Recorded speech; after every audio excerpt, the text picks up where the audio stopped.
Hello दोस्तों, कैसे हो आप सभी। आशा करती हूँ आप सभी स्वस्थ होंगे। मैं आप सभी का अपने चैनल हिंदी क्लासेस में बहुत बहुत स्वागत करती हूँ।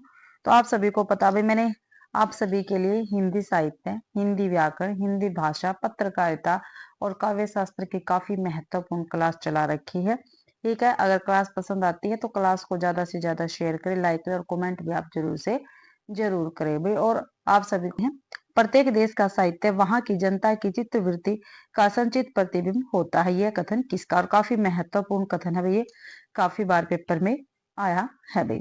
तो किसका कथन है ये? हजारी प्रसाद द्विवेदी का है, रामचंद्र शुक्ल जी का है, मिश्र बंधु जी का है या राहुल सांस्कृत्यायन का है? तो भाई प्रत्येक देश का साहित्य वहां की जनता की चित्तवृत्ति का संचित प्रतिबिंब होता है। यह कथन रामचंद्र शुक्ल जी का रहेगा, यानी बी ऑप्शन अपना बिल्कुल सही है।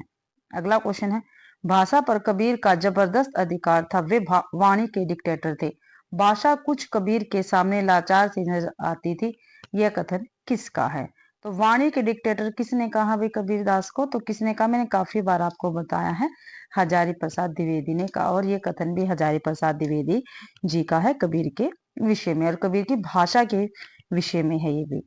ठीक है, ये आपको ध्यान रखना है। और जो रामचंद्र शुक्ल जी है, इन्होंने कबीर की भाषा को क्या कहा है? सद्दू कड़ी कहा है। काफी बार पेपर में पूछा गया है।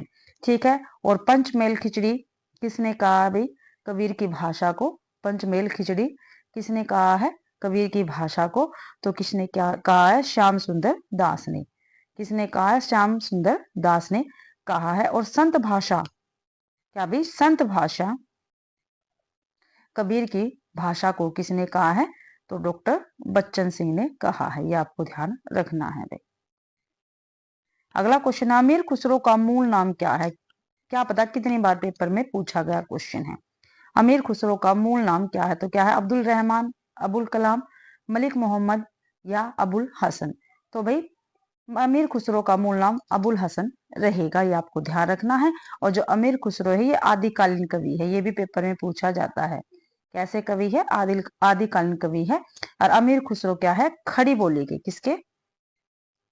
खड़ी बोली के आदि कवि कहे जाते हैं। खड़ी बोली के आदि कवि कहे जाते हैं अमीर खुसरो जी। ठीक है, काफी महत्वपूर्ण है ये। और इनकी रचनाएं कौन कौन सी अमीर खुसरो की? ठीक है, खालिक बारी,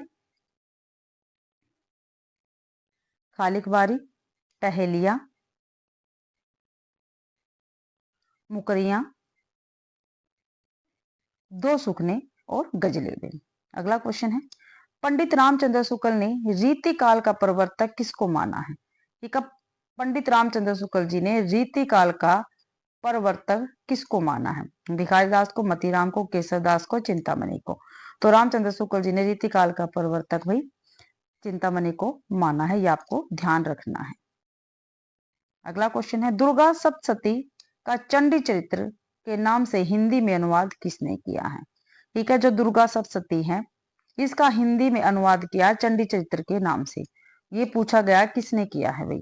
गोविंद सिंह ने, अंगद देव ने, अमरदास ने या गुरु नानक थे? तो भाई गोविंद सिंह ने किया है, ये आपको ध्यान रखना है। और गुरु नानक सिख संप्रदाय के मूल प्रवर्तक और आदि गुरु माने जाते हैं, ये भी आपको ध्यान रखना है। और गुरु नानक जी की काफी महत्वपूर्ण रचनाएं हैं जो काफी बार पेपर में पूछी गई है। कौन कौन सी रचनाएं हैं? जपू जी है, आशा दीवार है, रही रास है, सोहिला है। तो ये काफी महत्वपूर्ण रचना है, ठीक है, गुरु नानक जी की। और जो जपू जी है, ठीक है, इस रचना में नानक दर्शन का सार तत्व है। क्या भाई? नानक दर्शन का सार तत्व विद्यमान है जपू जी में। अगला क्वेश्चन है, हिंदी साहित्य के इतिहास का काल विभाजन करने वाले प्रथम इतिहासकार कौन है? ठीक है, हिंदी साहित्य के इतिहास का काल विभाजन करने वाले प्रथम साहित्य इतिहासकार कौन है? काल विभाजन करने वाले पूछा भाई, पंडित राहुल सांस्कृत्यायन, जॉर्ज ग्रियर्सन, रामचंद्र शुक्ल या मिश्र बंधु? तो भाई जॉर्ज ग्रियर्सन जी रहेंगे। ठीक है, ये आपको ध्यान रखना है। और ग्रियर्सन ने अपने इतिहास में केवल प्रवृत्तिगत काल विभाजन किया है। क्या भी? प्रवृत्तिगत, ठीक है, प्रवृत्तिगत काल विभाजन किया है। अगला क्वेश्चन है, दुख ही जीवन की कथा रही, क्या कहूं आज जो नहीं कही? किस कवि की पंक्तियां हैं? तो ये किस कवि की पंक्तियां रहेगी? सुमित्रानंदन पंत की है, जयशंकर प्रसाद की है, सूर्यकांत त्रिपाठी निराला की है, महादेवी वर्मा की है। ठीक है, तो ये पंक्तियां सूर्यकांत त्रिपाठी निराला जी की है और कहाँ से ली गई है? स्रोत स्मृति की, स्रोत स्मृति जो है इस रचना से ली गई है भाई।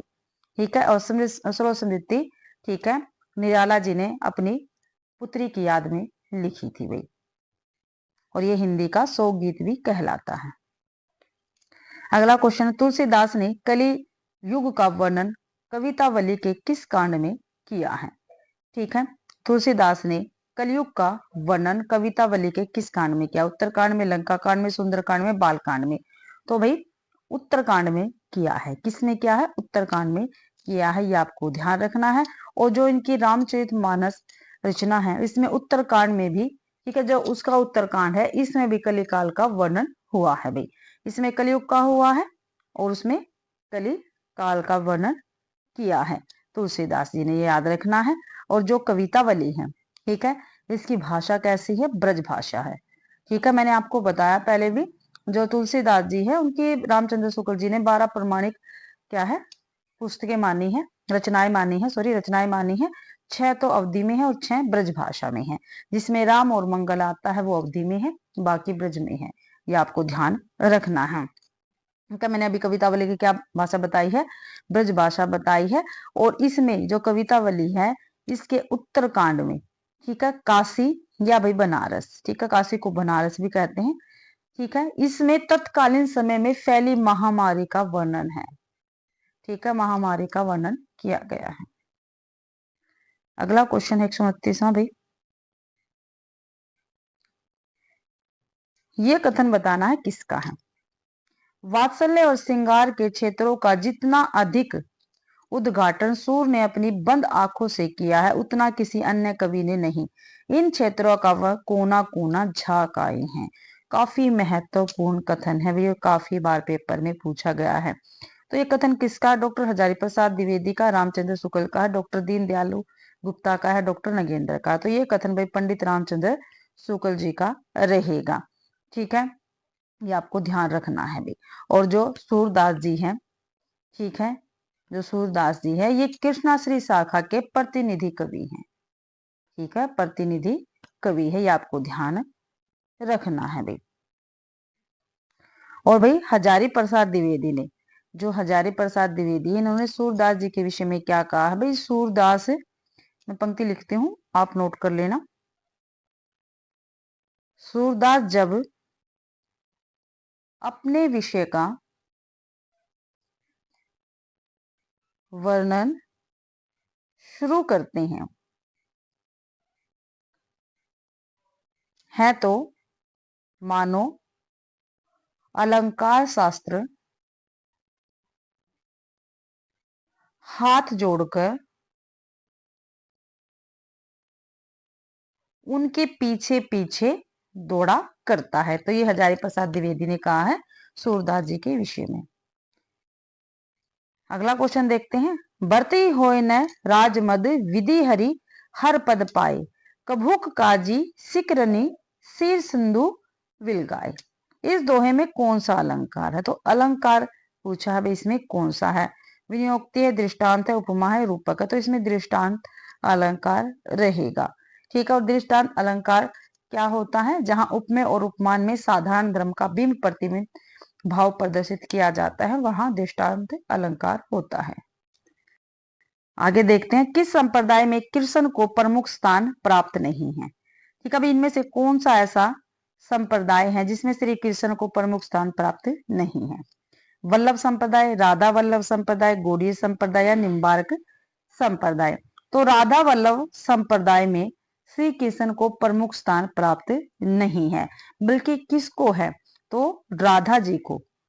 ठीक है, राधा जी को सर्वप्रिय, ठीक है, क्या है, सॉरी, राधा जी को प्रमुख स्थान प्राप्त है राधा वल्लभ संप्रदाय में। और राधा वल्लभ संप्रदाय का प्रवर्तन 1534 ईस्वी में हित हरिवंश ने वृंदावन में किया था, ये आपको ध्यान रखना है। ठीक है, और इसमें भाई तत्सुखी भाव को महत्व दिया जाता है। ठीक है, और जो हित हरिवंश है इनकी रचना है हित 84, राधा सुधा निधि, यमुनाष्टक। ठीक है, ये सभी हित हरिवंश जी की रचनाएं रहेंगी। अगला क्वेश्चन है, हे पुरुष सिंह तुम भी यह शक्ति करो धारण। क्या भी, हे पुरुष सिंह तुम भी यह शक्ति करो धारण में कौन सा अलंकार, यमक है, रूपक है, अनुप्रास है, विभावना, तो इसमें भी रूपक अलंकार रहेगा। ठीक है, रूपक अलंकार किसको कहते हैं, जहां उपमेय पर उपमान का वेद रहित या आरोप हो उसको क्या है, रूपक अलंकार कहते हैं। और इसमें पुरुष क्या है, उपमेय है, और सिंह क्या है, उपमान है। यह आपको ध्यान रखना है।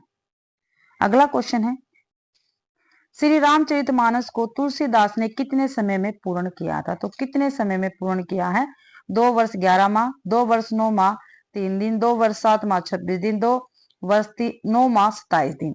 तो भाई 2 वर्ष 7 माह और 26 दिन में ठीक है रामचरितमानस को तुलसीदास ने पूरा किया था, यह भी आपको ध्यान रखना है।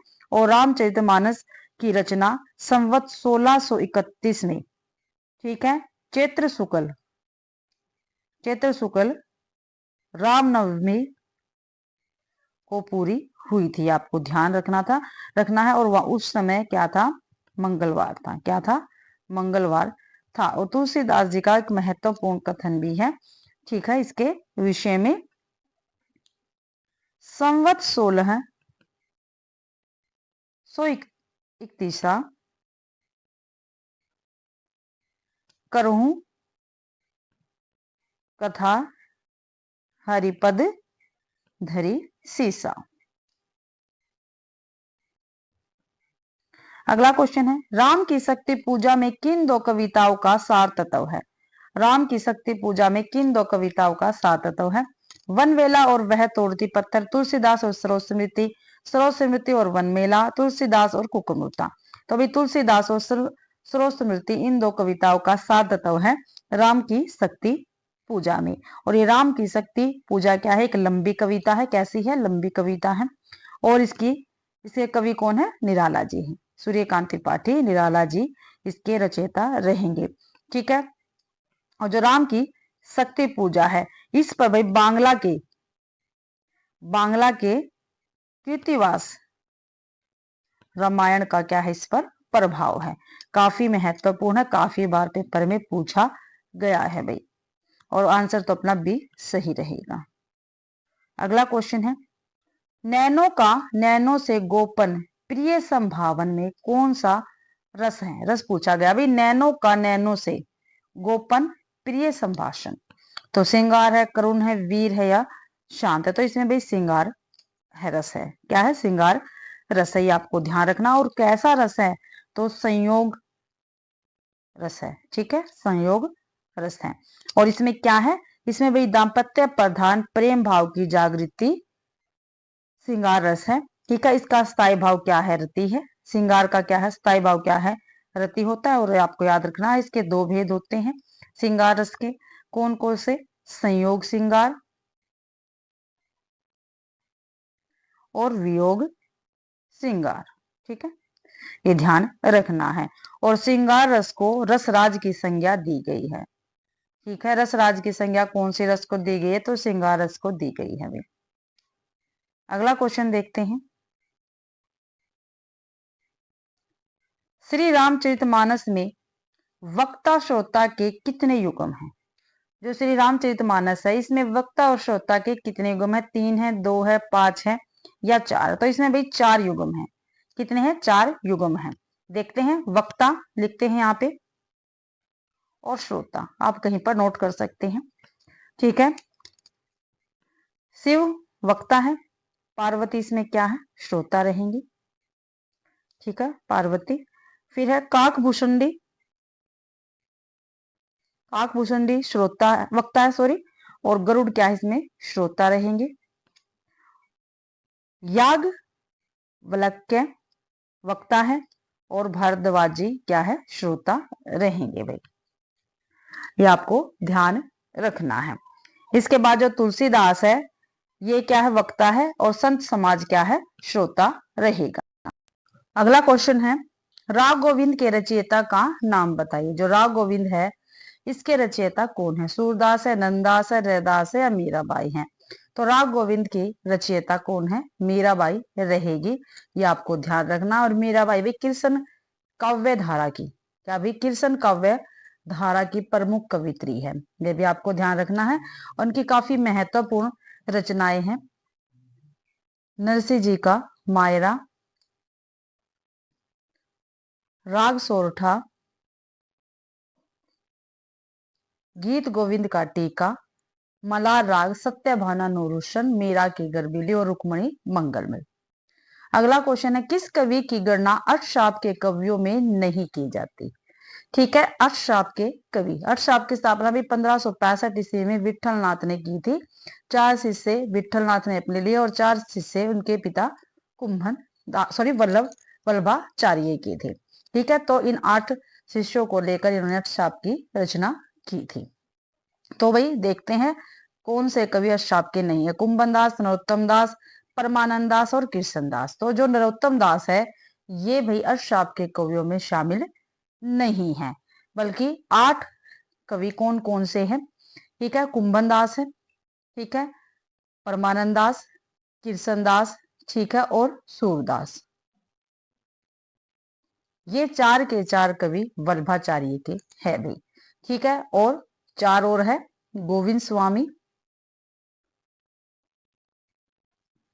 शीत स्वामी, चतुर्भुज दास और नंददास। ये कवि विठल नाथ के शिष्य थे। तो टोटल ये 8 के अष्टशाप के कवि हैं भाई, ये आपको ध्यान रखना है। और कुंभन दास और चतुर्भुज दास में भाई पिता और पुत्र का संबंध है। अगला क्वेश्चन है, भरमर गीत में भरमर का प्रतीक कौन है? ठीक है, भरमर गीत में भरमर का प्रतीक कौन है? अक्रूर, श्रीदामा, उद्धव या बलराम? तो भाई जो उद्धव है, ठीक है, ये भरमर गीत में भरमर का प्रतीक है। और हिंदी साहित्य में भरमर गीत काव्य का परंपरा का प्रवर्तन सूरदास को माना जाता है। ये भी आपको ध्यान रखना है। जो भरमर गीत है ये क्या, एक उपालंब काव्य है, काफी बार पेपर में पूछा गया है, उपालंब काव्य है भाई भरमर गीत। और रामचंद्र शुक्ल जी ने भरमर गीत को ध्वनि काव्य कहा है। क्या कहा है? ध्वनि काव्य कहा है। अगला क्वेश्चन है, अष्टशाप के कवियों में पिता और पुत्र कौन है? मैंने आपको ऊपर ही बता दिया पिता और पुत्र कौन है। कुंभन दास और चतुर्भुज दास में पिता और पुत्र का संबंध है भाई। ठीक है, और अष्टशाप में 8 कृष्ण भक्त कवियों का समूह था और 1565 में इसकी स्थापना वल्लभाचार्य के पुत्र विठलनाथ ने 4 वल्लभाचार्य के और 4 अपने शिष्यों को मिलाकर अष्टशाप की स्थापना की थी। ये भी आपको ध्यान रखना है, ये मैंने ऊपर भी आपको बताया है। अगला क्वेश्चन, निम्नलिखित में से कौन सा कवि विठलनाथ जी का शिष्य है?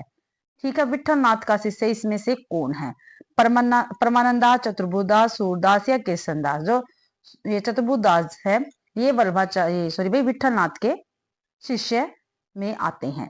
ठीक है, मैंने अभी आपको 8 के 8 शिष्य बताए थे, फिर से बता रही हूँ, वल्लभाचार्य के और विठलनाथ के। ठीक है, परमानंदास, सूरदास, कृष्णदास, ठीक है, और भाई परमानंद दास, सूरदास, कृष्णदास, ठीक है, और भाई कुंभन दास। ये तो थे वल्लभाचार्य के शिष्य। और विठलनाथ के चतुर्भुजदास, शीत स्वामी, गोविंद स्वामी और नंददास, ये भाई विठलनाथ के शिष्य थे। अगला क्वेश्चन है, यह कथन किसका है? ये कथन बताना हमें किसका है। भारतवर्ष का लोक नायक वही हो सकता है जो समन्वय कर सके, उसका सारा काव्य समन्वय की विराट चेष्टा है। तो ये भी किसका कथन है? काफी महत्वपूर्ण कथन है, काफी बार पेपर में पूछा गया। भारतवर्ष का लोक नायक वही हो सकता है जो समन्वय कर सके। तो ये कथन राम कुमार वर्मा का है, डॉक्टर गोविंद त्रिगुणायत का है, या राहुल संस्कृत्यान का, या हजारी प्रसाद द्विवेदी का? तो भाई हजारी प्रसाद द्विवेदी जी का कथन है, भारतवर्ष का लोक नायक वही हो सकता है जो समन्वय कर सके भाई, ये आपको ध्यान रखना है। और ये कथन भाई तुलसीदास जी के विषय में कहा था हजारी प्रसाद द्विवेदी जी ने। और आचार्य रामचंद्र शुक्ल जी ने तुलसीदास जी के विषय में क्या कहा है जो काफी महत्वपूर्ण है, पेपर में काफी बार पूछा जाता है, तो आप इसको लिखिए, पेपर में पूछा जा सकता है। गोस्वामी के प्रादुर्भाव को हिंदी काव्य के क्षेत्र में एक चमत्कार समझना चाहिए। हिंदी काव्य की शक्ति का पूर्ण प्रसार इनकी रचनाओं में पहले पहल दिखाई पड़ा। तो ये रामचंद्र शुक्ल जी का कथन है तुलसीदास जी के विषय में भाई। अगला क्वेश्चन देखते हैं। पूर्ते निकसी रघुवीर बधुधरी धीर दे मग में डग है द्वे, यह पंक्ति तुलसीदास के किस ग्रंथ से उद्धृत है? तो बेरवे रामायण, रामचरितमानस, दोहावली या कवितावली? तो ये कवितावली की पंक्ति है भी, आपको ध्यान रखना है। ठीक है, और ये चारों की चारों रचनाएं तुलसीदास जी की रहेंगी।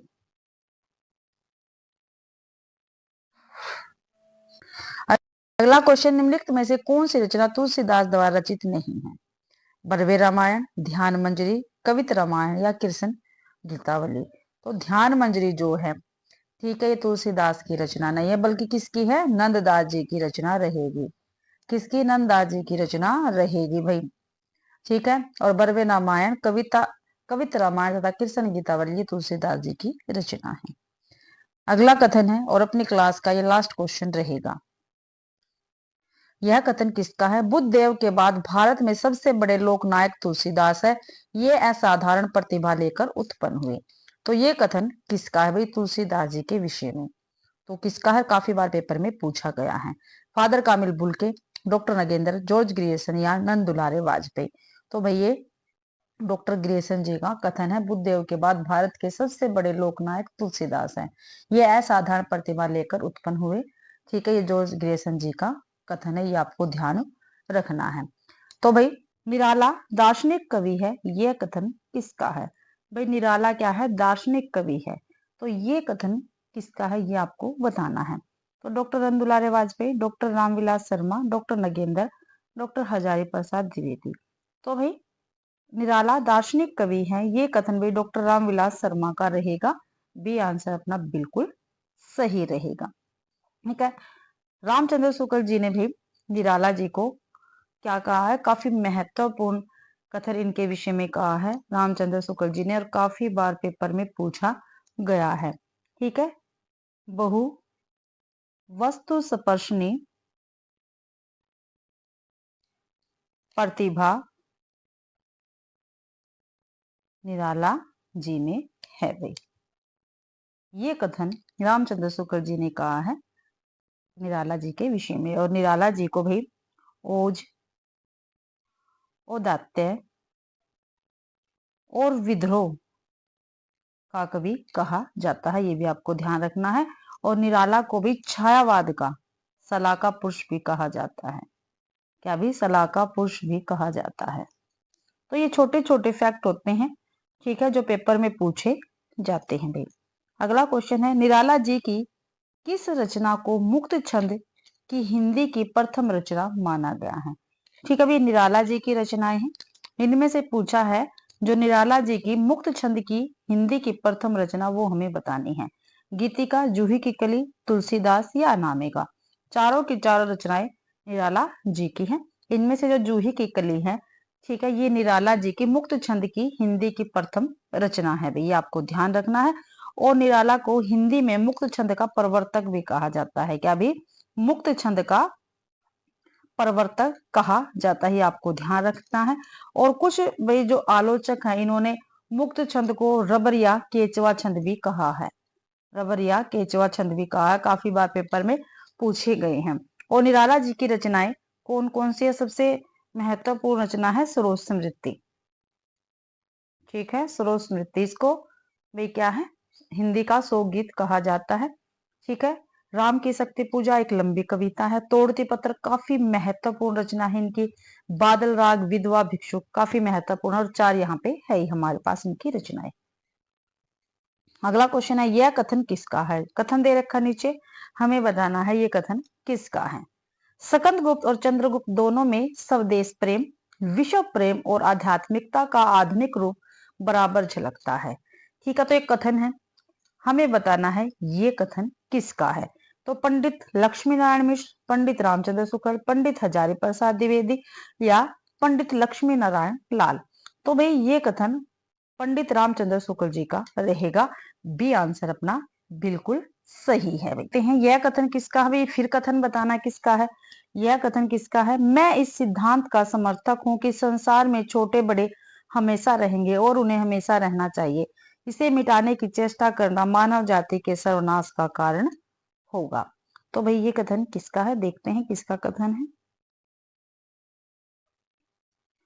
प्रेमचंद्र, सुदर्शन, विशंबरनाथ कौशिक या सरदाराम फिल्लोरे। तो ये भी प्रेमचंद्र जी का कथन है। ठीक है, ये आपको ध्यान रखना है। अगला क्वेश्चन है, कामायनी में कुल कितने सर्ग है? मैंने काफी बार आपको बताया है। ठीक है, सर्गों के नाम भी बताए हैं आपको। ठीक है, अब हमें बताना है कामायनी में कुल कितने सर्ग है। 15 है, 12 है, 18, 21 है। तो कामायनी में कुल 15 सर्ग है भैया, आपको ध्यान रखना है। और कामायनी क्या है, एक महाकाव्य है। ठीक है, इसके रचनाकार कौन है? जयशंकर प्रसाद जी रहेंगे। और 15 सर्गों के नाम आपको बता रही हूँ। आप ऐसा करना, 3-3 में नाम याद कर लेना। मैंने भी 3-3 में नाम याद कर रखे हैं, जैसे चिंता, आशा, श्रद्धा। ठीक है, चिंता, आशा, श्रद्धा, काम, वासना, लज्जा। काम, वासना, लज्जा। ठीक है, कर्म, ईर्ष्या, ईड़ा। कर्म, ईर्ष्या, ईड़ा। ठीक है, फिर है सौपन, संघर्ष, निर्वेद। सौपन, संघर्ष, निर्वेद। फिर है दर्शन, रहस्य, आनंद। क्या है? दर्शन, रहस्य, आनंद। तो आप भी भाई इनको 3-3 के पेयर में याद कर लेना। चिंता, आशा, श्रद्धा, काम, वासना, लज्जा, कर्म, ईर्ष्या, ईड़ा, सौपन, संघर्ष, निर्वेद। इसी प्रकार से आपको याद हो जाएगा। अगला क्वेश्चन है, निम्नलिखित छंद में कौन सा अलंकार है? माधव धनी आलक कट भांति, प्रेम हेम परखा ओल कसोटी, भादव कहू तिथि राति। तो इसमें कौन सा अलंकार होगा? तो लुपोत्मा, विरुद्धाभास, परंपरित रूपक या विषम। तो परंपरित रूपक इसमें रहेगा अलंकार। ठीक है, और परंपरित रूपक कहां पर होता है? जहां पर वे जो एक रूपक है, ठीक है, और उस एक रूपक के द्वारा दूसरे रूपक की जहां पर पुष्टि होती है, तो वहीं पे परंपरित रूपक होता है। अगला क्वेश्चन है, निम्नलिखित में श्रृंगार रस की दृष्टि से नायक का कौन सा भेद नहीं है? श्रृंगार रस की दृष्टि से पूछा है, नायक का कौन सा भेद नहीं है? तो भाई अनुकूल, सठ, धीर, प्रशांत या दक्षिण। तो जो धीर प्रशांत है, ये नायक का भेद नहीं है, ये आपको ध्यान रखना है। और जो सठ है, अनुकूल है, ठीक है, दक्षिणी, ये सभी श्रृंगार रस की दृष्टि से नायक के भेद, ये आपको ध्यान रखना है। और एक भेद होता है धृष्ट, ये भी श्रृंगार रस की दृष्टि से क्या है? नायक का भेद है, ये आपको ध्यान रखना। जबकि धीर प्रशांत, धीर ललित, धीरोधार्थ, धीरोधत, ये सभी क्या है? भेद नायक के हैं, ये आपको ध्यान रखना। श्रृंगार रस के नहीं, नायक के भेद है ये ओनली। ठीक है, और ये भेद किसने माने हैं? ये आचार्य भरत मुनि ने माने हैं, ये भी आपको ध्यान रखना है भाई। अगला क्वेश्चन है, निम्नलिखित में कौन सा अभिनय का भेद नहीं है? अभिनय का भेद इसमें से कौन सा नहीं है? तो भारतीय, वाचिक, आहार्य या आंगिक। तो जो भारतीय है, ये अभिनय का अंग नहीं है, ये आपको ध्यान रखना, बल्कि ये नाट्य वृत्ति का अंग है। किसका है? नाट्य वृत्ति का अंग है भाई, ये आपको ध्यान रखना है।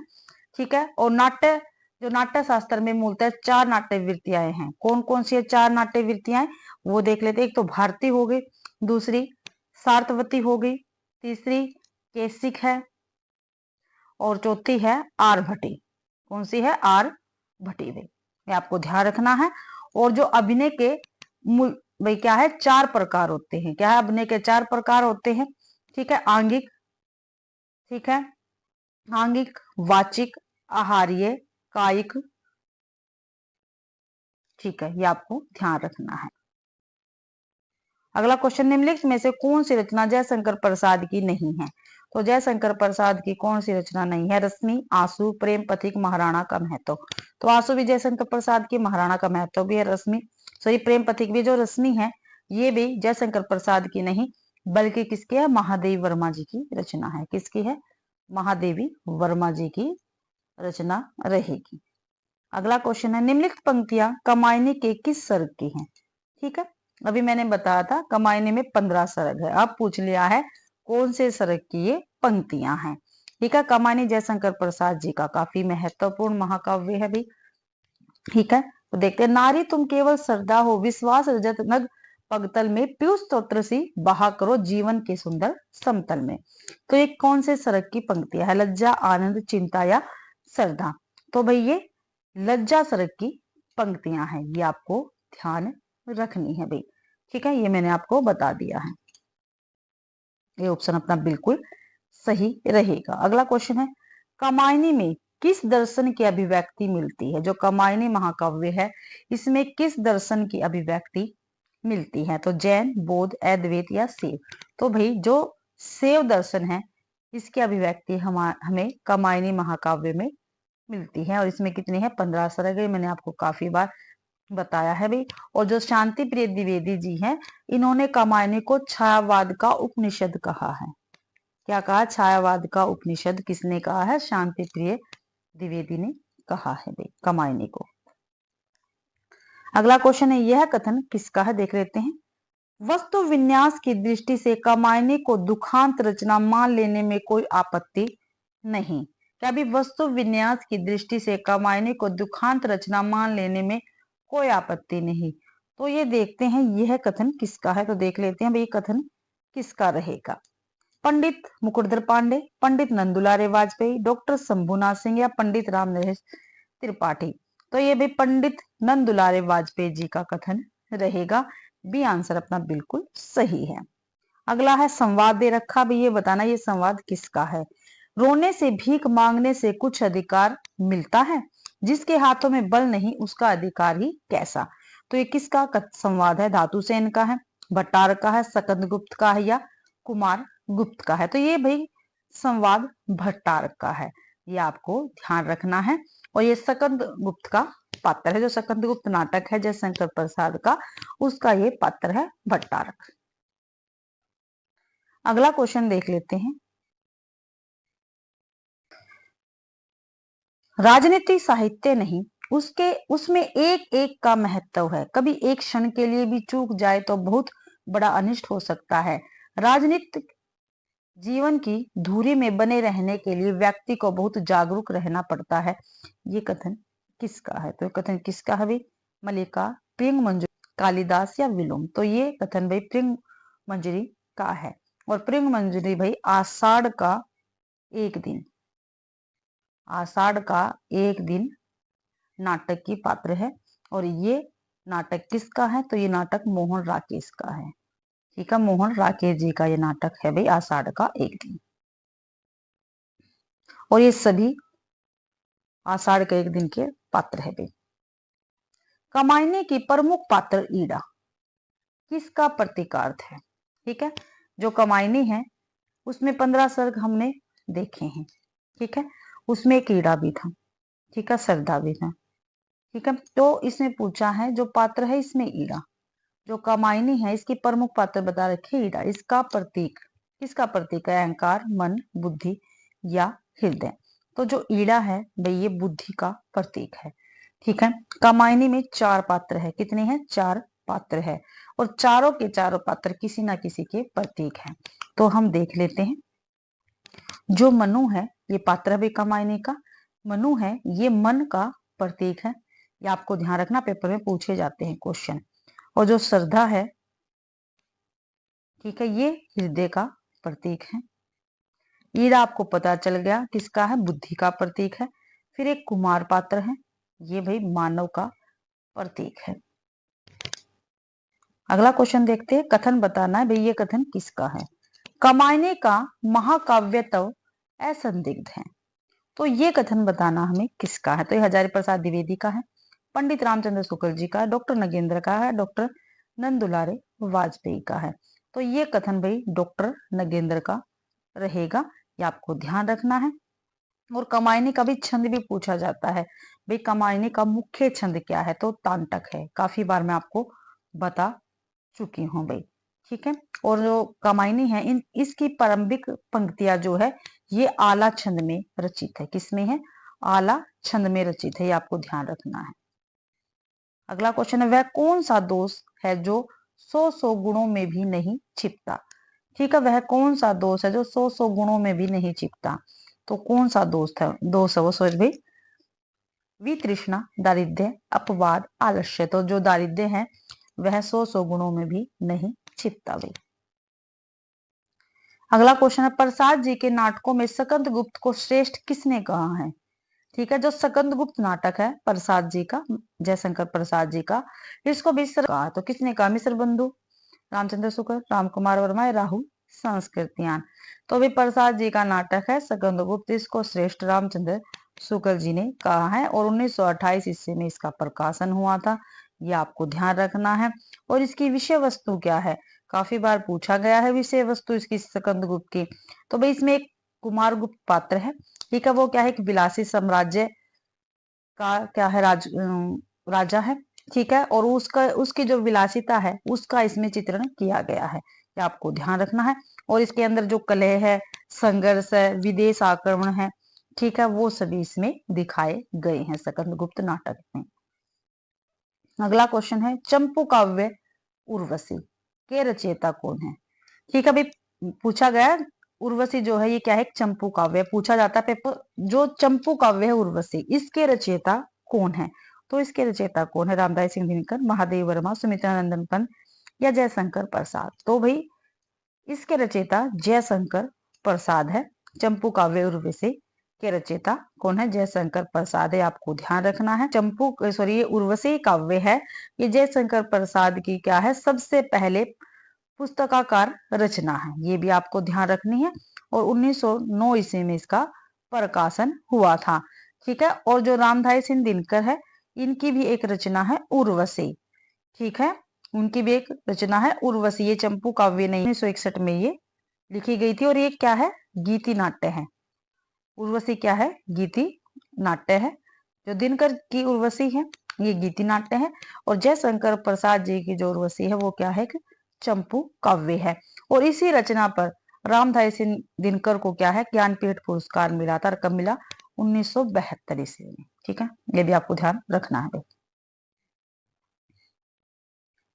अगला क्वेश्चन है, राम की शक्ति पूजा की रचना निराला जी ने कब की, ठीक है, राम की शक्ति पूजा की रचना निराला जी ने कब की, 36 में, 37 में, 38 में, 35 में, तो भाई राम की शक्ति पूजा भाई किसकी है, निराला जी की, सूर्यकांत त्रिपाठी निराला जी की रचना है, ठीक है। और ये क्या है, एक लंबी कविता है, ये भी आपको ध्यान रखना, पूछा जाता है, ठीक है। और इस रचना का क्या पूछा गया, प्रकाशन, तो 1936 ईस्वी में प्रकाशित हुई थी, ठीक है। एक क्वेश्चन और राम की शक्ति पूजा में से पूछा जाता है, भाई राम की शक्ति पूजा है, ठीक है, उपजीव्य क्या है, तो क्या है इसका उपजीव्य, तो बांग्ला की, एक मिनट भाई, बांग्ला का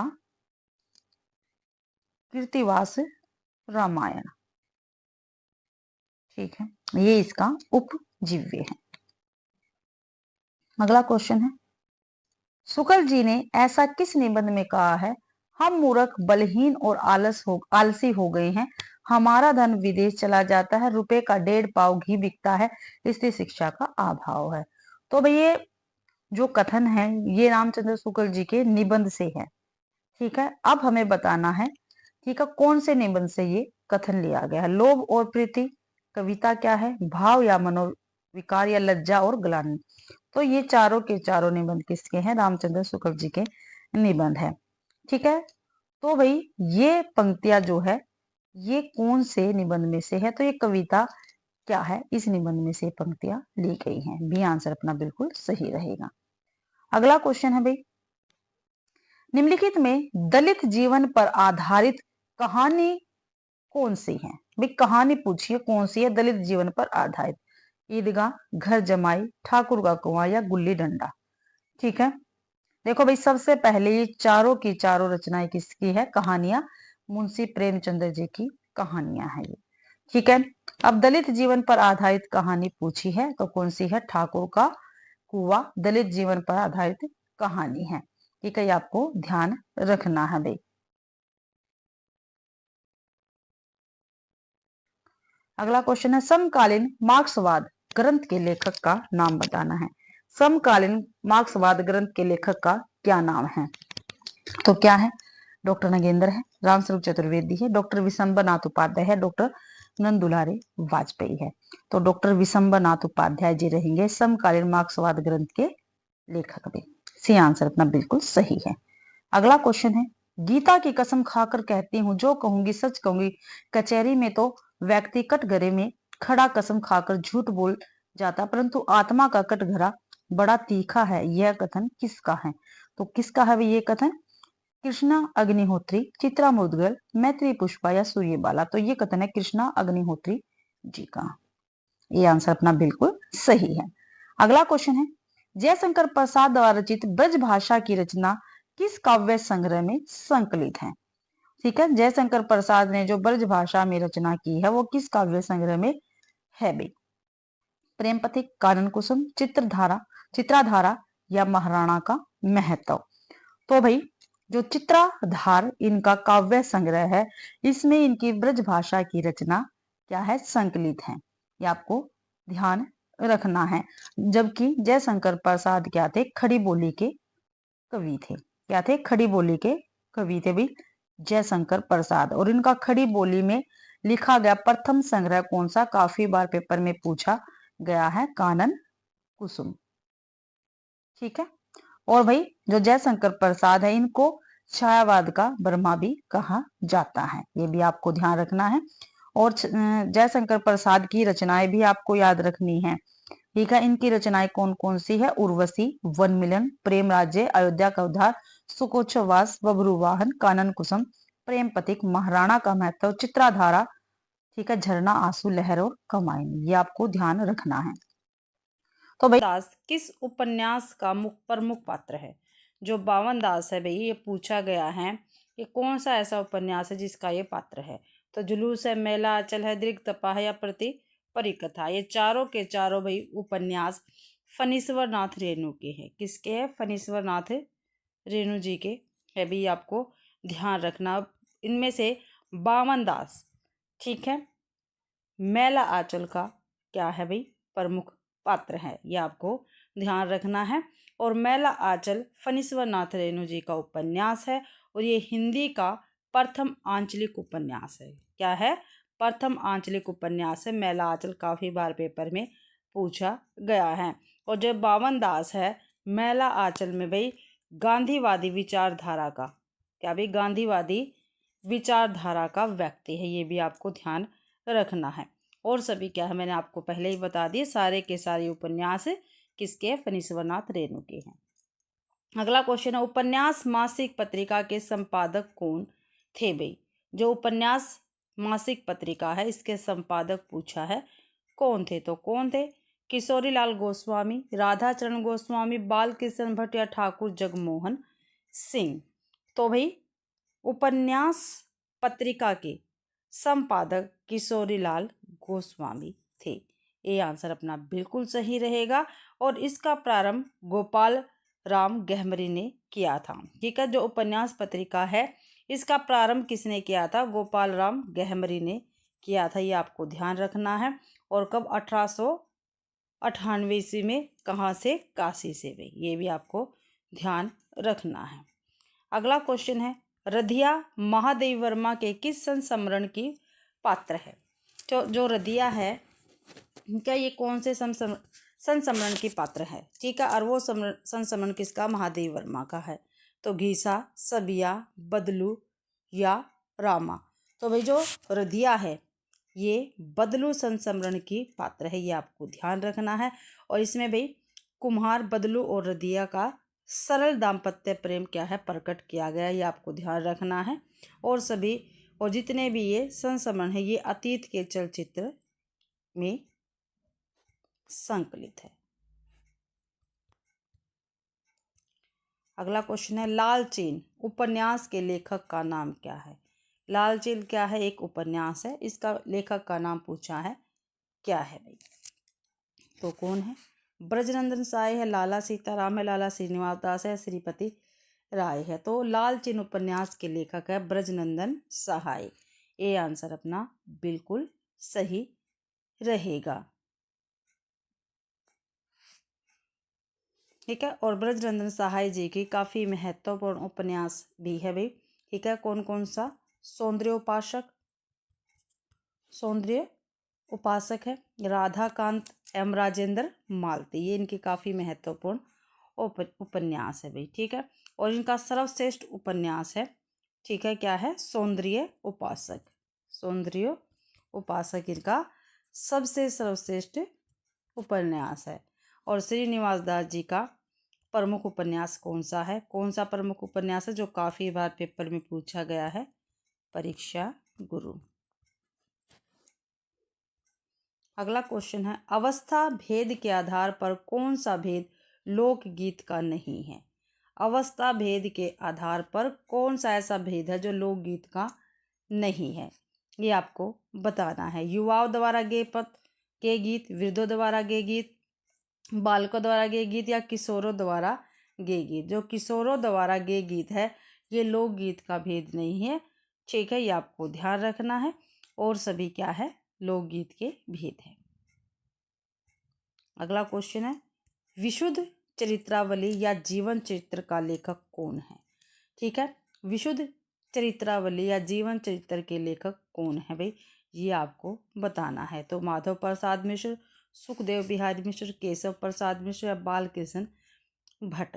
तो भाई विशुद्ध चरित्रावली के लेखक है माधव प्रसाद मिश्र जी, ये आपको ध्यान रखना है। और जो माधव प्रसाद मिश्र है ये सुदर्शन पत्र के संपादक थे, ये आपको ध्यान रखना है भाई। अगला क्वेश्चन, निम्नलिखित में से कौन सा नाटक जयशंकर प्रसाद का नहीं है? जयशंकर प्रसाद के मैंने सभी नाटक आपको बता रखे हैं। ठीक है, देख के बताना है कौन सा जयशंकर प्रसाद का नहीं है। कामना, करुणालय, अजातशत्रु और कल्पतरु। जो कल्पतरु है ये जयशंकर प्रसाद का नाटक नहीं है, और सभी जयशंकर प्रसाद के नाटक हैं। और मैंने काफ़ी बार आपको इनके नाटक बताए, फिर बता रहे, सज्जन, कल्याणी, परिणय, करुणालय, प्रायश्चित, राज्यश्री, अजातशत्रु, जन्मेजय का नागिन, कामना, स्कंदगुप्त, एक गुट, चंद्रगुप्त, ध्रुव स्वामिनी, ये इनके प्रमुख नाटक है। तो अब जो कल्पतरु है ये किसका नाटक है ये आपको बताना है। देखो, जो कल्पतरु है ये कोई नाटक नहीं है, बल्कि क्या है, ये संपादित है भाई। ठीक है, किसका? स्वामी विवेकानंद द्वारा तथा वैष्णव चरण बसक के द्वारा संपादित क्या है? एक संगीत है, यानी गीत है। और इसमें क्या है? इसमें बांग्ला गीतों का संग्रह है। क्या है? बांग्ला के गीतों का इसमें संग्रह है भाई कल्पतरु में। अगला क्वेश्चन है, लगता नहीं है दिल मेरा किसकी आत्मकथा है? काफ़ी महत्वपूर्ण आत्मकथा है भाई। किसकी आत्मकथा है? रामानाथ त्रिपाठी, कृष्णा अग्निहोत्री, रामदर्श मिश्र या मन्नू भंडारी? तो लगता नहीं है दिल मेरा ये कृष्णा अग्निहोत्री जी की आत्मकथा है, और इसका प्रकाशन 1997 ईस्वी में हुआ था।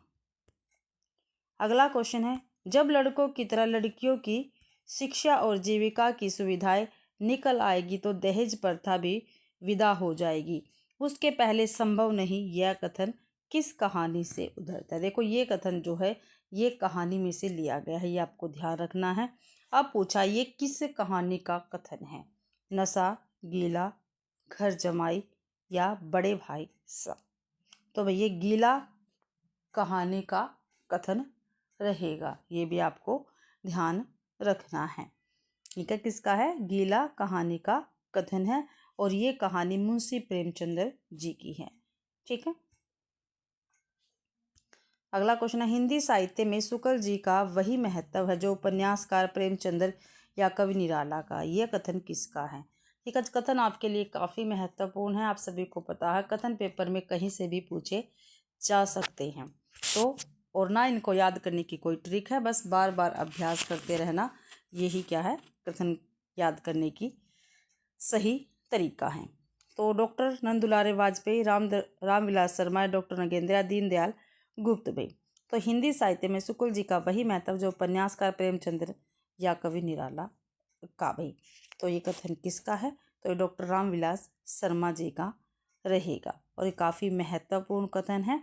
ठीक है, और डॉक्टर रामविलास शर्मा प्रगतिवादी आलोचक है भाई, ये भी आपको ध्यान रखना है।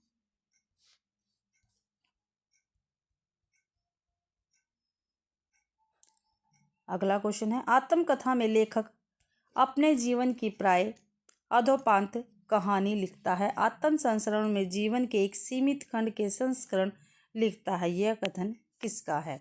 तो दशरथ ओझा, महादेव वर्मा, डॉक्टर नंदुलारे वाजपेयी, डॉक्टर नगेंद्र। तो डॉक्टर दशरथ ओझा जी का कथन रहेगा। अगला क्वेश्चन है, यात्रा के लिए निकलती रही है बुद्धि पर हृदय को साथ लेकर। यह कथन किस निबंधकार का? क्या भी यात्रा के लिए निकलती रही है बुद्धि पर हृदय को साथ लेकर, ये कथन किस निबंधकार का रहेगा? तो डॉक्टर नगेंद्र, पंडित महावीर प्रसाद द्विवेदी, डॉक्टर नंदुलारे वाजपेयी या रामचंद्र शुक्ल जी। तो ये कथन रामचंद्र शुक्ल जी का रहेगा। देश विदेश यात्रा वर्णन का लेखक कौन है? ठीक है, देश विदेश क्या है? यात्रा है, यात्रा सिद्धांत, यात्रा भी वृत्तांत है। और इस यात्रा के लेखक कौन है? रामधारी सिंह दिनकर है, रामवृक्ष बेनीपुरी, राघे राघव है या भगवत शरण उपाध्याय है? तो देश विदेश के लेखक है रामधारी सिंह दिनकर। ये आंसर अपने बिल्कुल सही रहेंगे। और जो रामधारी सिंह दिनकर, इनके 2 यात्रा वृत्तांत थे, मैंने काफ़ी भी पहले भी आपको बताया है। एक तो देश विदेश, और 1957 में इसका प्रकाशन हुआ था विदेश विदेश का, और दूसरा है मेरी यात्राएं, जो 1970 में प्रकाशित हुई थी। ये आपको ध्यान रखना है। और रामवृक्ष बेनीपुरी का यात्रा वृत्तांत है पैरों में पंख बांधकर, काफ़ी महत्वपूर्ण है भाई। यात्रा वृत्तांत काफ़ी बार पेपर में पूछा गया है। पैरों में पंख बांधकर 1952 में ये प्रकाशित हुआ था। ठीक है, एक और है रामवृक्ष बेनी जी का, उड़ते चलो उड़ते चलो, उड़ते चलो उड़ते चलो। ठीक है, ये 1954 में प्रकाशित हुआ था। भगवत शरण उपाध्याय जी के हैं, वह दुनिया में यात्रा वृत्तांत है, 1952 में प्रकाशित है। कलकत्ता से पैकिंग, ये 1955 में प्रकाशित हुआ भाई।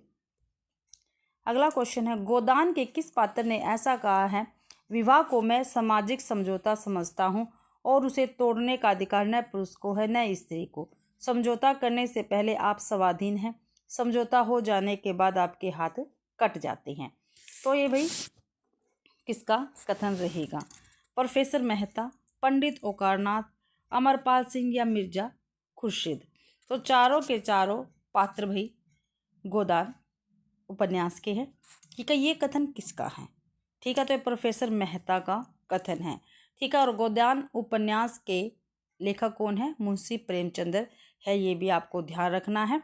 और गोदान उपन्यास को कृषक जीवन का महाकाव्यात्मक उपन्यास माना जाता है, काफ़ी बार पेपर में पूछा गया है। ठीक है, अगला क्वेश्चन है, कथन है भाई आज की क्लास में कथन है, विचित्र जीवन था इनका, घर में 2-4 बर्तनों के सिवाय कोई संपत्ति नहीं, फटे चित्रों से अपनी नग्नता को ढके जाते थे, संसार की चिंताओं से मुक्त, कर्ज से लदे। यह कथन किस कहानी से उद्धृत है? तो किस कहानी से है? पंच परमेश्वर, पूस की रात, बड़े घर की बेटियां, कफन। तो ये कफन कहानी का कथन है भी, आपको ध्यान रखना है। किसका है? कफन कहानी का है। और कफन कहानी भी मुंशी प्रेमचंद्र जी की है।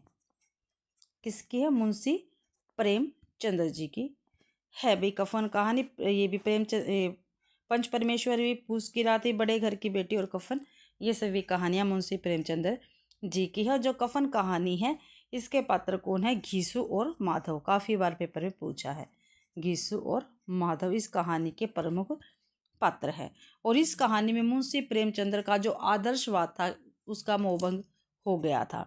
फिर ये यथार्थ की तरफ चल पड़े थे। ठीक है, और मुंशी प्रेमचंद्र की ये अंतिम कहानी भी है।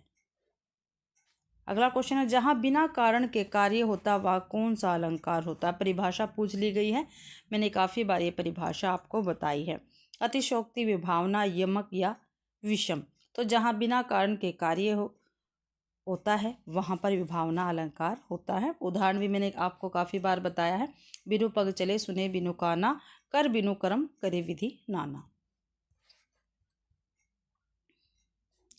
अगला क्वेश्चन है, घुमक्कड़ शब्द में प्रत्यय। घुमक्कड़ शब्द में प्रत्यय पूछा है भाई कौन सा? इक्कड़ है, अक्कड़ है, आक्कड़ है, मक्कड़ है। तो घुमक्कड़ में भाई अक्कड़ क्या है? प्रत्यय शब्द है, ये आपको ध्यान रखना। इसका मूल शब्द क्या है? घूमना। क्या है? मूल शब्द है घूमना, और अक्कड़ क्या इसका प्रत्यय रहेगा। अगला है, रित का विलोम शब्द क्या है? जो रित है इसका विलोम शब्द क्या है? देखो, रित का पहले अर्थ देखते हैं। अर्थ क्या होता है? रित का अर्थ होता है सत्य। ठीक है, अब इसका विलोम अवेक्षा, अवर्धा, अनर्थ या अभेद। तो अनर्थ क्या है? इसका विलोम रहेगा। और अनर्थ क्या होता है? असत्य। और जो अवेद है इसका विलोम क्या रहेगा? वेद। वेद। अगला है, विधा की दृष्टि से माटी की मूर्तें किस विधा की रचना है? जो माटी की मूर्तें हैं ये किस विधा की रचना है? रिपोर्टाज है, रेखा चित्र, निबंध है, आत्मकथा है। माटी की मूर्तें भाई रामवृक्ष बेनीपुरी जी की रचना है। ठीक है, इसके लेखक कौन है? रामवृक्ष बेनीपुरी है। ये किस विधा की है? तो ये रेखा चित्र है, ये भी आपको ध्यान रखना है। और माटी की मूर्ति में 12 रेखा चित्र शामिल है। कई बार पेपर में पूछा गया है कितने रेखा चित्र शामिल है? 12 है। ठीक है, कौन कौन से? इनका नाम क्या है? जैसे रजिया, बलदेव सिंह, सरजू भैया, मंगर, रूपा कियाजी, देव, बाल गोविंद भगत,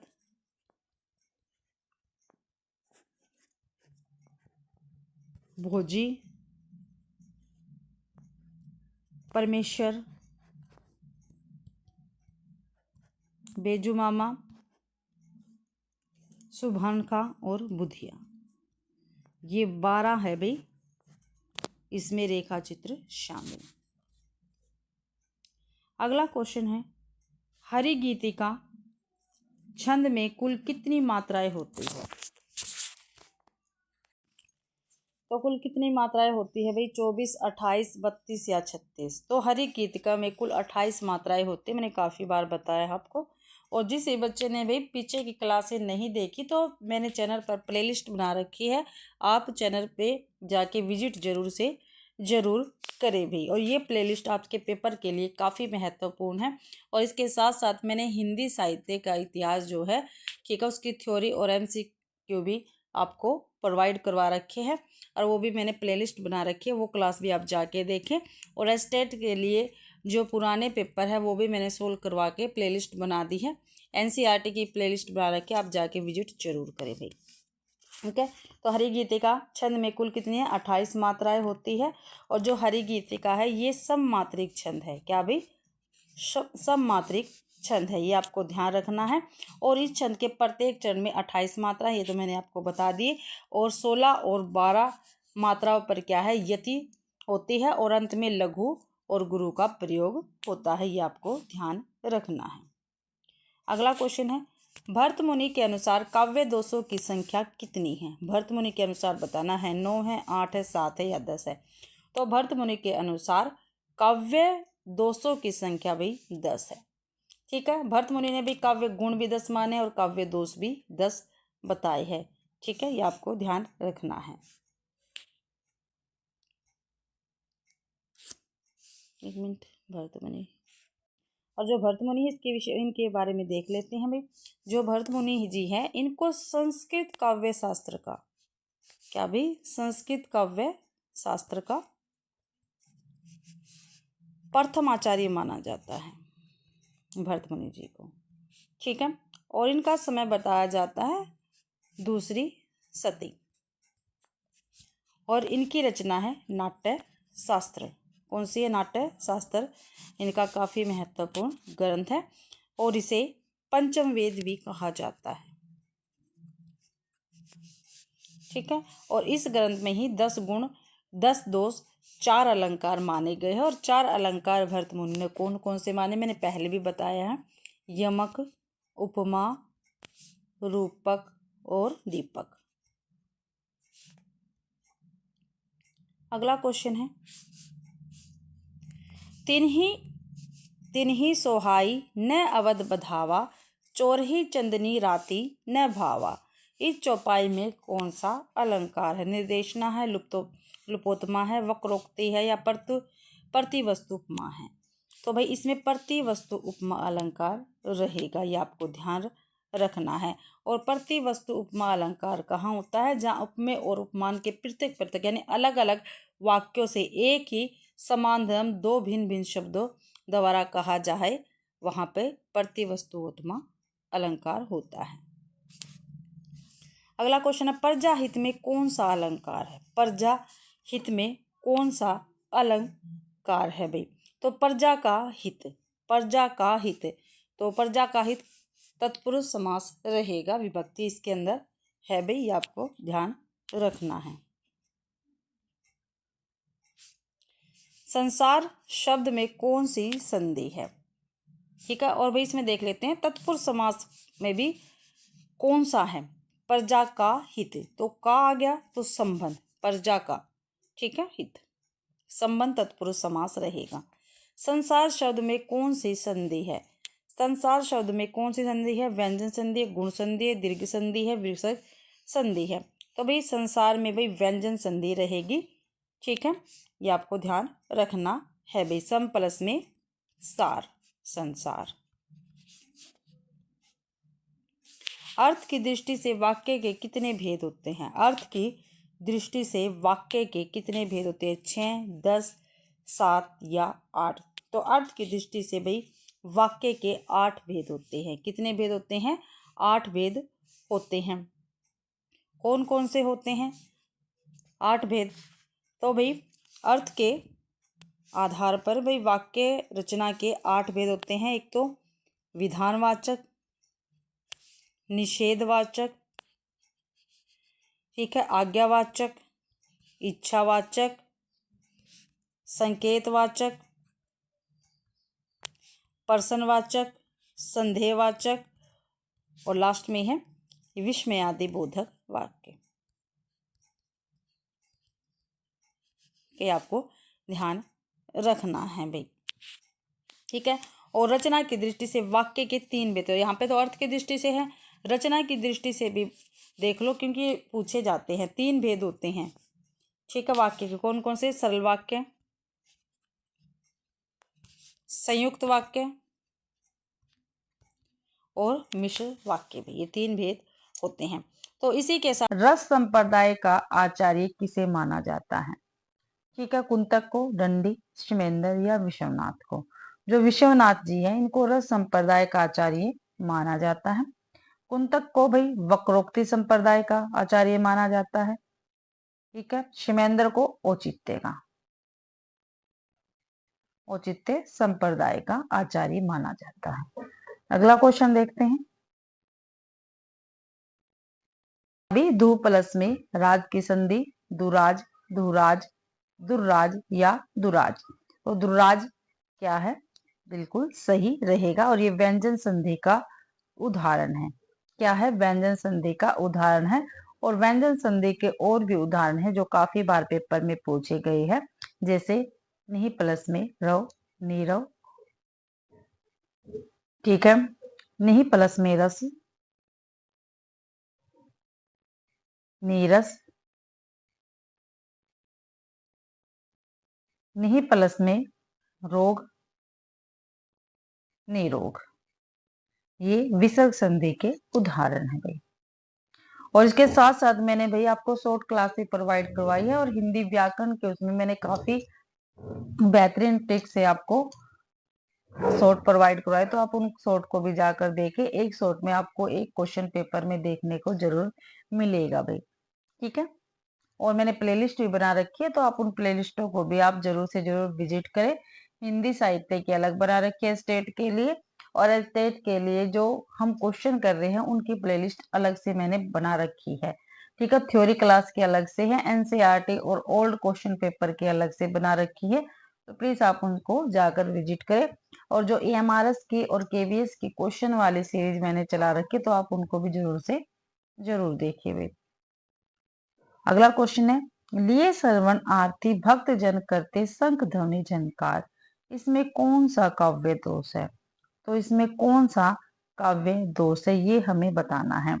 अकर्मत्व है, या क्लिष्टव है, तो अयार्थ अयथार्थ है। तो डी आंसर बिल्कुल अपना सही रहेगा। अगला क्वेश्चन है, निम्नलिखित में से कौन सा शब्द पृथ्वी का प्राय है? ठीक है, पृथ्वी का प्राय हमें बताना है, यानी प्रायवाची शब्द हमें बताना है पृथ्वी का। विशंभरा, ऋतभ्रमता या पुष्प काल का? तो ऋतभरा, विशंभरा क्या है?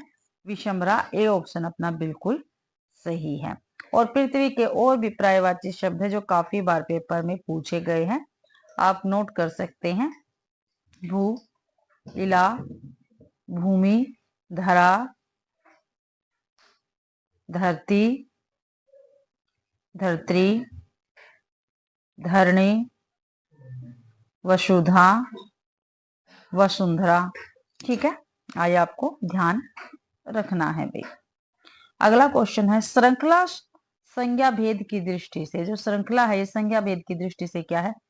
समूहवाचक संज्ञा है, पदार्थवाचक है, भाववाचक है, व्यक्तिवाचक। तो श्रृंखला जो है समूहवाचक है, संज्ञा का भेद है, ये आपको ध्यान रखना है। और संज्ञा किसे कहते हैं? जिससे किसी विशेष वस्तु, भाव और जीव के नाम का बोध होता है उसे संज्ञा कहते हैं। संज्ञा के कितने 5 भेद हैं, कुल कितने हैं? 5 भेद है।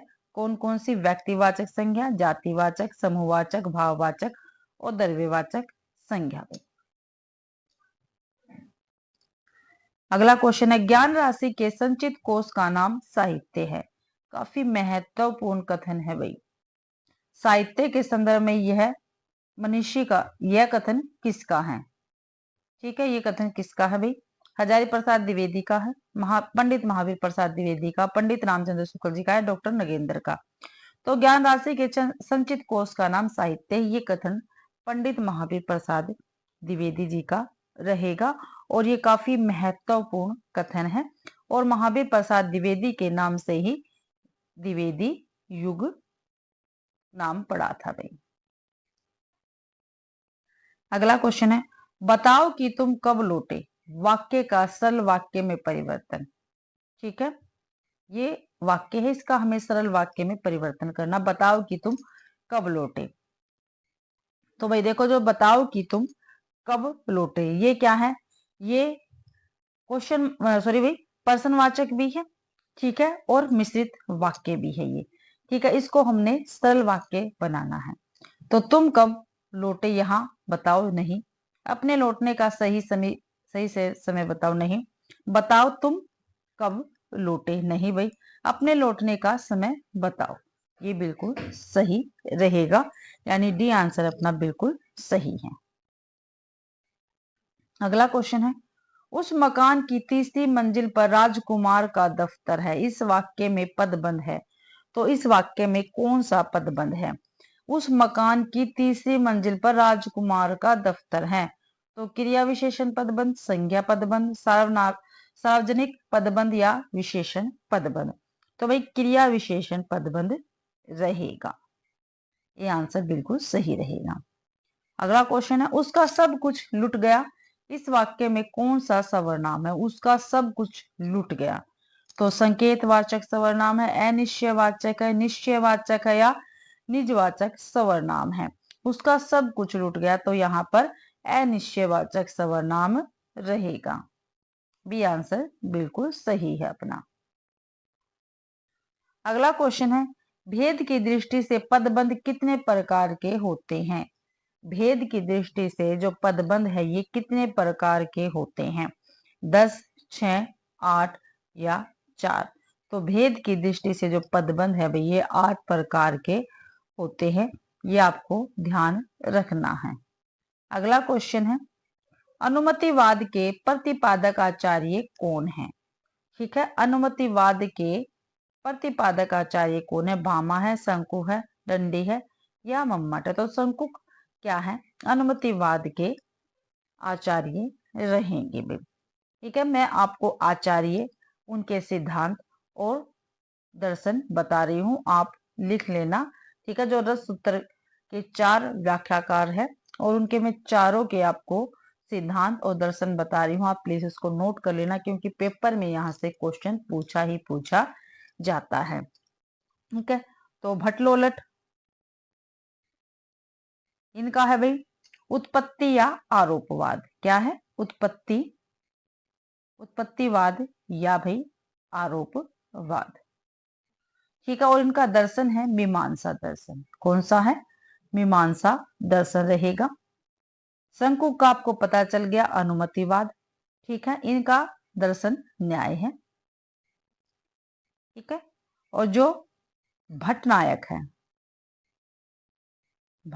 है इनका सिद्धांत है भुक्ति या भोगवाद। ठीक है, और ये साख्य दर्शन से संबंधित है। साख्य दर्शन से संबंधित है, साख्य दर्शन है इनका। फिर है अभिनव गुप्त, इनका सिद्धांत है अभिव्यक्तिवाद। क्या है? अभिव्यक्तिवाद। और दर्शन इनका शैव दर्शन रहेगा। अगला क्वेश्चन है, मास्टर मनबोध की डायरी। मास्टर मनबोध की डायरी के रचयिता कौन है? ठीक है, मास्टर मनबोध की डायरी के रचयिता डॉक्टर धीरेन्द्र वर्मा, डॉक्टर विवेकी रॉय, डॉक्टर रामस्वरूप चतुर्वेदी या डॉक्टर रमा सेन गुप्ता। तो मास्टर मनबोध की डायरी के रचयिता है डॉक्टर विवेकी रॉय में, ये आपको ध्यान रखना है। और 2006 में इसका प्रकाशन हुआ था। और जो डॉक्टर धीरेन्द्र वर्मा है, ठीक है, इनकी डायरी है मेरी कॉलेज डायरी। धीरेन्द्र वर्मा जी की है ये, और 1954 में इसका प्रकाशन हुआ था। मेरी कॉलेज डायरी किसके? धीरेन्द्र वर्मा की। मास्टर मनबोध की डायरी किसके? डॉक्टर विवेकी रॉय की। अगला क्वेश्चन है, गर्भ करहु रघुनंदन जनि मन माह, देखो आपनी मूरत सिए के छा में। कौन सा छंद है भाई इसमें? बरवे है, सवैया है, सोरन है या दोहा है? तो इसमें बरवे छंद रहेगा, ये आपको ध्यान रखना है भाई। और जो बरवे छंद है, ठीक है, ये क्या है? अवधि का निजी छंद माना जाता है। ठीक है, बरवे छंद क्या है? अवधि का निजी छंद माना जाता है, आपको ध्यान रखना है। और अर्ध सममात्रिक छंद है। ठीक है, कौन सा? अर्ध सममात्रिक छंद है, ये आपको ध्यान रखना। और इसके विषम चरणों में 12-12 मात्राएं होती हैं, और सम चरणों में भाई सम में 7-7 मात्राएं होती है। विषम में क्या है? 12-12, और सम में 7-7 मात्राएं होती हैं। अगला क्वेश्चन है, वाक्य में प्रयोग के अनुसार शब्द के कितने भेद है? वाक्य में भी प्रयोग के अनुसार पूछा है, शब्द के कितने भेद हैं? तो 2 है, 6 है, 8 है या 4 है? तो भाई कितने भेद है वाक्य में प्रयोग के अनुसार? तो 8 भेद रहेंगे वाक्य में प्रयोग के अनुसार। कितने हैं? 8 भेद है। और इनको भी विकारी और अविकारी की श्रेणी में बांटा जाता है, ये आपको ध्यान रखना है। विकारी शब्द कौन कौन से होते हैं? संज्ञा, सर्वनाम, क्रिया और विशेषण। और अविकारी शब्द कौन कौन से होते हैं? क्रिया विशेषण, समुच्चय बोधक, संबंध बोधक और विस्मय आदि बोधक भाई।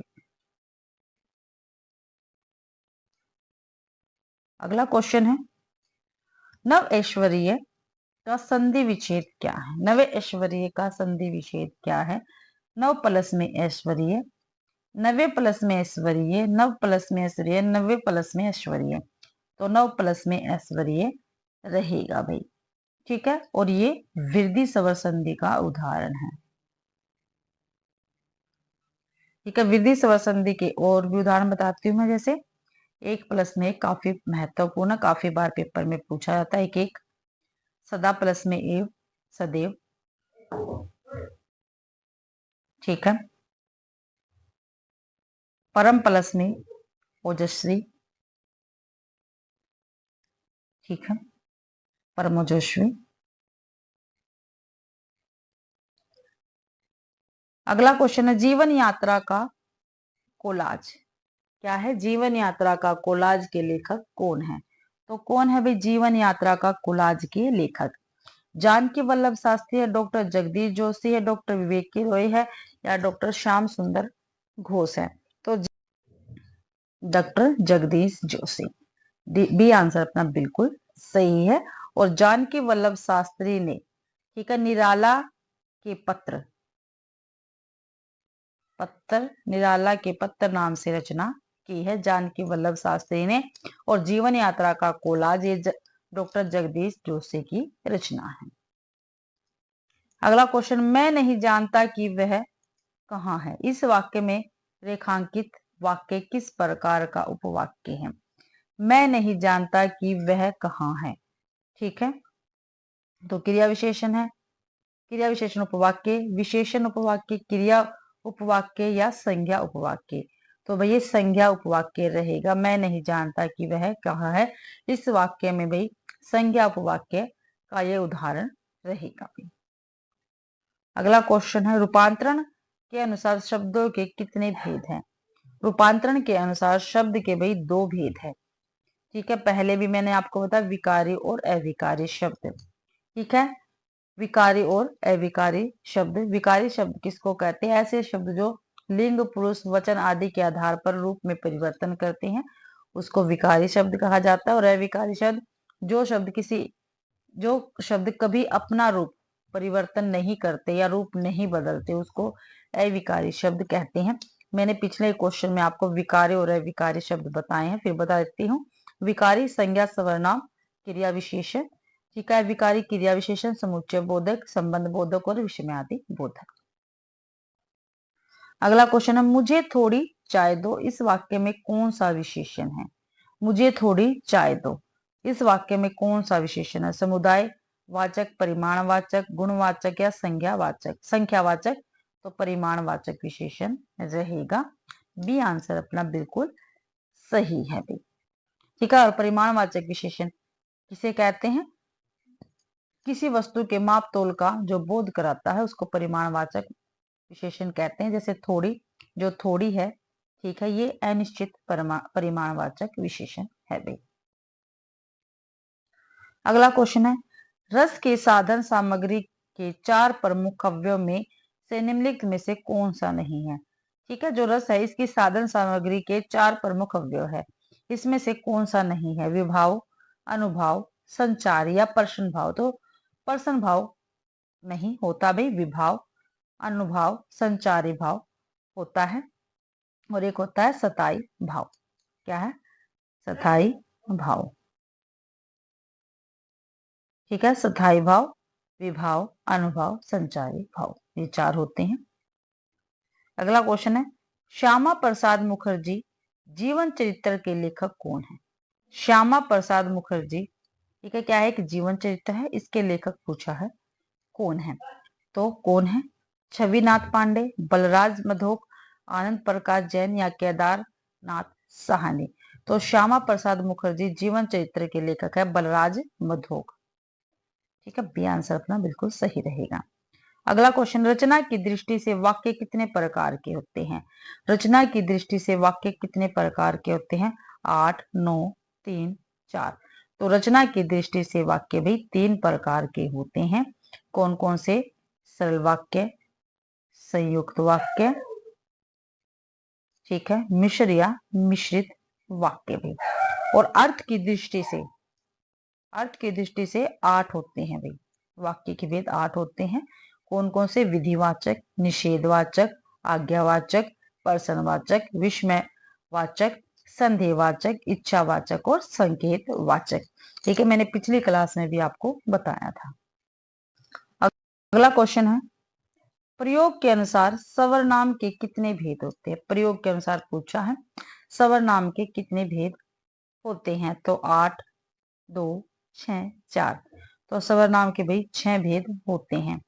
ठीक है, कौन कौन से होते हैं? पुरुषवाचक सर्वनाम, निजवाचक सर्वनाम, निश्चयवाचक सर्वनाम, अनिश्चयवाचक सर्वनाम।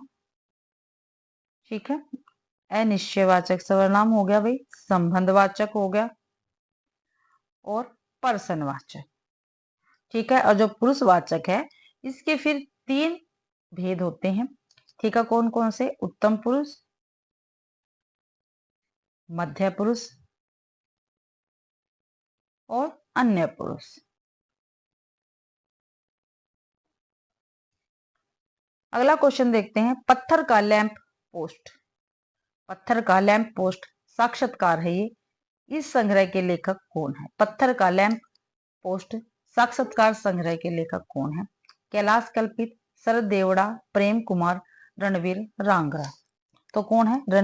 तो भाई कौन रहेगा? शरद देवड़ा।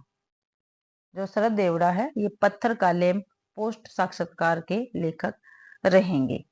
ठीक है, जो कैलाश कल्पित है इनकी रचना कौन सी रहेगी? साहित्यकारों के संग। साहित्यकारों के संग। ठीक है, और 1887 में प्रकाशित हुई थी। प्रेम कुमार जो है इनकी है साधना से संवाद, ये 2006 में प्रकाशित है। रणवीर रांगड़ा इनकी है सर्जन की मनोभूमि, 1968। एक है साहित्यिक साक्षात्कार, इन्हीं का है ये, इसका प्रकाशन हुआ था 1978 में। अगला क्वेश्चन है, भरत मुनि और रस प्रक्रिया के 4 व्याख्याकारों में से निम्न में से कौन नहीं है? भरत मुनि और रस प्रक्रिया के 4 व्याख्याकार जो है इनमें से कौन से नहीं है? भट्टलोलट, शंकु, भट्टनायक, भामा। तो हमने भट्टलोलट को भी देखा था, मैंने पीछे बताया था आपको। ठीक है, शंकु को भी देखा था, भट्टनायक को भी देखा था, लेकिन भामा को हमने नहीं देखा। ठीक है, जो भामा है ये प्रक्रिया के व्याख्याकारों में नहीं आते हैं, बल्कि क्या है, ये अलंकार संप्रदाय के प्रवर्तक है। भामा क्या है? अलंकार संप्रदाय के प्रवर्तक रहेंगे। ये आपको ध्यान रखना है भाई। तो इसी के साथ भाई आज की अपनी क्लास कंप्लीट होती है। आशा करती हूँ आप सभी को क्लास पसंद आई होगी। अगर आप सभी को क्लास पसंद आती है तो प्लीज क्लास को ज्यादा से ज्यादा शेयर करें, लाइक करें और कमेंट भी आप जरूर से जरूर करें भी, और चैनल को भी सब्सक्राइब करें, क्योंकि आपको हर रोज क्लासें प्रोवाइड होती है। ठीक है, जो आपके पेपर में काफी महत्वपूर्ण भूमिका निभाएंगी ये क्लासें। तो प्लीज चैनल को भी सब्सक्राइब करें जिस बच्चे ने चैनल को सब्सक्राइब नहीं किया है। ठीक है, और आज ये पीडीएफ आपको टेलीग्राम चैनल पर मिल जाएगा विद आंसर लिंक। आप सभी का क्लास देखने के लिए बहुत बहुत धन्यवाद।